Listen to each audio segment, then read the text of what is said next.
My grandfather isn't the kind of man who is particularly communicative. Actually, he barely bothers to speak at all unless it's a grunt of satisfaction aimed at a piece of pork chop or a prod to turn the TV channel back to golf. My mother says he's just selective with his words, but I prefer to call him what he is, a dick. He's always been this way, even when I was an adorable little toddler teetering my way around his living room. He barely acknowledged me. He would just sit in his plush armchair and read the paper, ignoring my squeals of delight as I practiced my dance recital in front of him. "Pappy! Pappy, look!" I would squawk in his direction, but he would just shift his newspaper higher in his lap to hide me from view. It was always Grandma who offered me any sort of grandparent-related comfort. She doted me throughout my childhood, pinching my cheeks, baking me cookies, cooing on every sound or accomplishment I made. So when she passed away last spring, I was heartbroken. And apparently, so was my grandfather. That's when my mother cooked up the idea for a granddaughter-grandfather bonding extravaganza. She shipped me off to live with him for 2 weeks during summer vacation while she took a honeymoon with her new husband. Even though I'm 15 and am purely capable of staying alone for 2 weeks, my mother just couldn't resist the opportunity to kickstart the grandfatherly affection that should have taken place the day I popped out of the womb. "You love fun, honey," she said earnestly as she practically kicked me out of the moving car. "He doesn't even talk," I yelled in frustration. "Yes, he does." My mother rolled her eyes. "You just have to listen." The first week and a half took by pretty much like I expected. We ignored each other in gruff silence and ate our meals separately, him in front of the TV and me in the guest bedroom. It wasn't until the last night of my visit that I got up in the middle of the night to piss, only to find a light shining from his bedroom. Curious, I peeked out from around the corner. My grandfather was sitting in his armchair, a glass of scotch in his hands and eyes puffy from tears. His gaze was trained towards the air vent next to his bed. "I wish you were still here," he whispered. I could barely hear him over the clink of the ice in his glass. "You wish who were here?" I asked lightly, stepping forward. His gaze dubbed towards me and he beckoned me to sit down on the edge of his bed. I balanced myself on the edge and looked back at him nervously. I don't think we've ever sat this close next to each other. Wordlessly, he handed me the glass of scotch. I took a sip and let the liquid bite my tongue, sending shivers down my spine. I handed it back to him. "I think it's time you know about my sister," he murmured. This is his story, and his words. "I know you don't think very highly of me. I don't think very highly of me either. Honestly, there are a lot of things I would change if I could. You're young, but you'll understand one day. My parents and I lived here ever since I was a little boy. Back then, after the war, this place was like a castle, and I loved living here. This was actually my room, believe it or not. And for an 8-year-old boy, it was my kingdom. I used to pretend that my mother and father were the king and queen and I was the prince. I would rule over my stuffed animals as if they were subjects. My parents actually encouraged it. They thought it was cute. My mother was a homemaker, and back then, most women were. So she always was around to cook and clean and play childish games with me. My father was different. He was attentive when he was home, but he was rarely home. See, he was a preacher. He was a man of faith. When you were young, you just trust your parents. You take them on their word and you believe what they say and you have no reason to consider otherwise. So when they told me to go to church 3 times a week, I did. It was fun being the preacher's son. My mother and I always seemed to be bathed in a heavenly glow wherever we went. People knew us as the perfect family, a family of faith in God and virtue. My father was known as a man of God, someone the community would trust in. So my father told me to ignore the sounds coming from the attic. I did. I first noticed the sounds the day we moved in. I was sleeping when I heard a muffled cry coming from the air vent. The cry was immediately silenced with a dull thud, and I fell back to sleep instantly. For the next few weeks, I could hear the occasional pitter-patter of footsteps or the offbeat thud in the middle of the night. My father told me that we had rats, and I learned to grow accustomed to the random spurts of noise, much as children do. Then one night, I was playing in my room when I should have been sleeping. I held my fake sword up to my stuffed animals and pretended to knight them. I was asking them to bow down to me when I heard it. Hello? The voice was a muffled echo, barely reaching my ears. It was a girl's voice. I think that's why I paid so much attention to it. I wasn't allowed to have girls in the house. Is someone there? The voice echoed again, and I realized at this point that it was coming from the air vent next to my bed. I quickly scrambled towards it, letting my fake sword clatter to the floor. Who's there?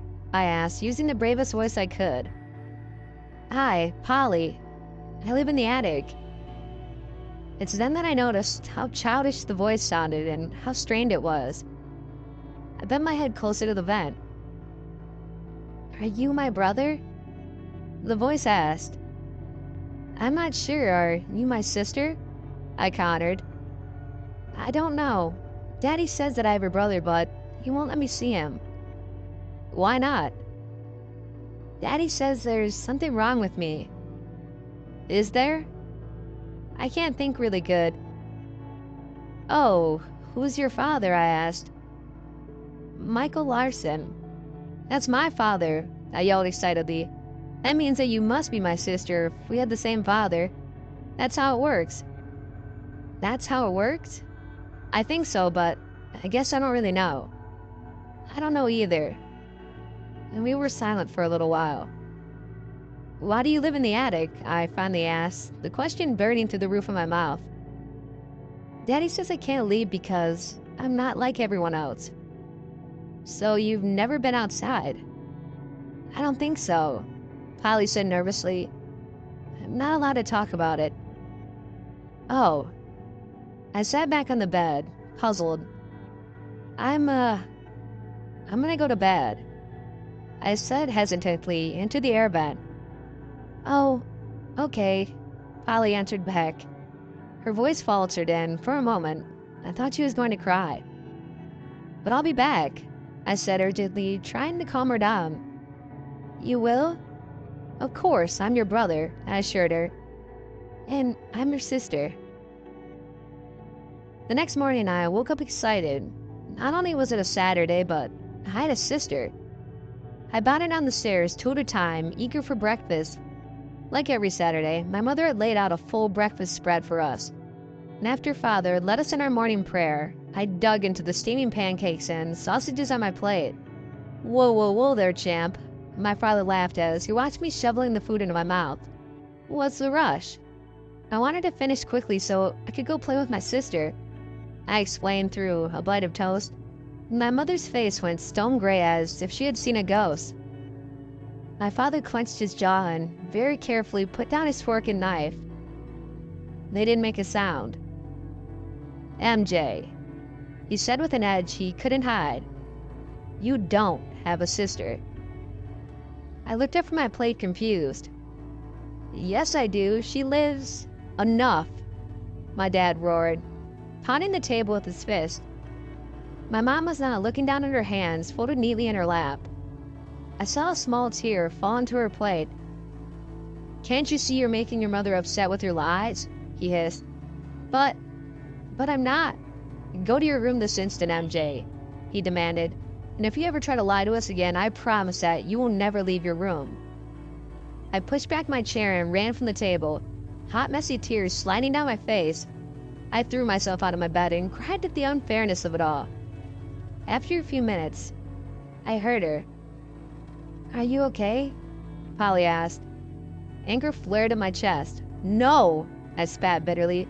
I got in trouble and it's all your fault. What happened? I could hear her concern, but I didn't care. I told my dad that I had a sister, and he yelled at me and growled at me. I hiccuped, between sobs. You told Daddy we talked? She said in a panicked voice. Kinda. You shouldn't have done that. I could hear her voice trembling. I'm gonna be in real trouble. He'll kill me. Yeah, well, you deserve it, I screamed at the air vent. You ruined my whole day, and I was fine before I met you. I could now hear Polly crying through the vent.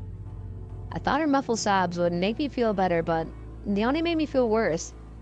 Guilt bubbled in my stomach. I put a pillow over my head to drown out her crying. I must have fallen asleep because when I woke up, the pillow was on the floor and I could hear Polly again. But this time, she wasn't alone. No, she whimpered. How do you find a way to talk to him? A voice hissed at her. I immediately sat up, my heart pounding in my ears. I knew that voice. No, I'll be good, Polly cried back. I could hear a thump and Polly cry out. I pressed my ear closer to the vent. I talked to no one. You're lying, my father's voice yelled back. No, I don't lie. I heard another thump and now Polly was crying loudly. I shivered as I listened to what was happening above my head. You better be a good little girl, my father replied. You know what happens when you're a bad girl. Please, no, I very good. Take your clothes off. No, I don't lie. Polly's voice was interrupted by another slap, and I heard her cry out and had to clamp my hands over her mouth so I wouldn't either. You heard me, my father challenged. Take your clothes off. I sprinted from my bedroom and ran all the way downstairs. A part of me really hoped to see my dad sitting in the living room when I rounded the corner. I prayed. I begged God that I would see my father sitting in his favorite chair. I prayed that I was just imagining things, that my creativity had gotten the better of me. But when I turned the corner into the living room, I saw only my mother, sitting rigidly on the sofa as she knitted. Mother, I said. Tears were still dripping down my face. Mother, where's Father? I was shaking. She looked up at me with a sad smile. He's praying, darling. Are you telling the truth? Of course, dear, she said, but her eyes told me something different. Come on now, she said. Let's listen to something on the radio. Your favorite program should be starting soon. I took my seat beside her and she turned the radio on. She hummed and she continued knitting, her mouth pressed in a firm and tight line. She held the needle so tightly that her fingertips were turning white. I love your father, she said. I know, Mother, I know. My father's knife cut through the steak as if he was cutting through butter. The meat bled lightly, just how he liked it. Are you done lying, MJ? He asked without looking up from his plate. Yes, sir, I am, I answered back. I let my imagination get the better of me. He smiled at me and pointed his knife towards my mother. And what do you have to say to the woman who gave birth to you? My face flushed red. I'm sorry, Mother. There's my good boy, he said as he continued to eat. I think you've learned your lesson then. I did. The dinner talk then turned towards the church fundraiser that happened the next weekend. My mother promised she would bake her famous pecan pie, and my father discussed who from Bible study would be attending. After dinner, I excused myself to my bedroom. Polly? I whispered into the air vent. I heard a small series of sniffling as if she were still crying. Guilt boiled in my chest. Polly, I'm sorry, I mumbled. Can you please forgive me? I guess, Polly replied. Are you okay? No. I looked around my room for a sec. Well, whenever I'm sad, I like to play a game, I explained as I picked up my toy sword. Do you want to play a game with me? Okay. Okay, well, I'll be the prince and you can be the princess, and we both have kingdoms that we can rule. Yours will be in the attic, and mine can be my bedroom. Does that sound fun? I heard her sniffle. I be princess? Of course, I assured her. You can be anything you want to be. And that's how it started, with a game. We would wait until I heard my father go to sleep every night, and then we would give our secret code. I would tap the inside of the air vent twice, and if she could talk, she would tap back. Then we knew it was safe to play. Some nights, we would rule over our kingdoms, while other nights I would read her stories from one of my books. Some nights, we would just talk. It was nice having her around. I grew accustomed to our routine, but like all routines, sometimes they break. Sometimes I would tap into the air vent and hear nothing back except some weird groans and the occasional thud. When I would go downstairs, I would always see my mother knitting silently in the living room, knuckles white. Father was nowhere to be seen, and that's how I knew he was in the attic with Polly. Polly didn't like to talk much after those times. "What's outside like?" Polly asked one night. I was lying on my back and my head turned towards the air vent. I pondered for a second. "It's big, I guess," I said lamely, "but it's cold now because it's almost Christmas time. There's a lot of snow." "What's snow like? You've never seen snow?" "No." "Well," I said, "why don't I show you?" Holly paused. "I don't leave attic ever." I sat up on my bed. "What if you left just once? I can come and get you, and I can take you outside so we can see the snow, and then I can take you right back. Father won't have to know." Like a secret?" Polly asked. I could hear the excitement bellow out of her. "Outside, outside," she yelled, forgetting the hushed tones we normally use. I laughed. "Yeah, let's do it," I screamed as I got caught up in the excitement. "When?" Polly yelled. "We can go right—" "Who are you talking to?" my father interrupted. My face turned beet red as I turned from the air vent to face him. I was caught. No one," I mumbled weakly. "I'm just playing a game." My father's eyes wandered to where my stuffed animals were, shoved away in the corner, forgotten and abandoned. "With who?" he challenged. "No one, sir, just myself." His face turned to stone as he nodded gruffly at me. "Carry on, then. Just try to keep it down." And then he turned out the door. I nearly shit myself with relief that he had believed me, and I waited a few minutes before I spoke again. "Let's wait until he goes to bed, then I can take you," I whispered.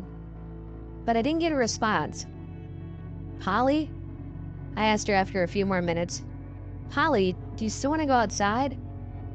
"No." My father's voice answered back. "She doesn't."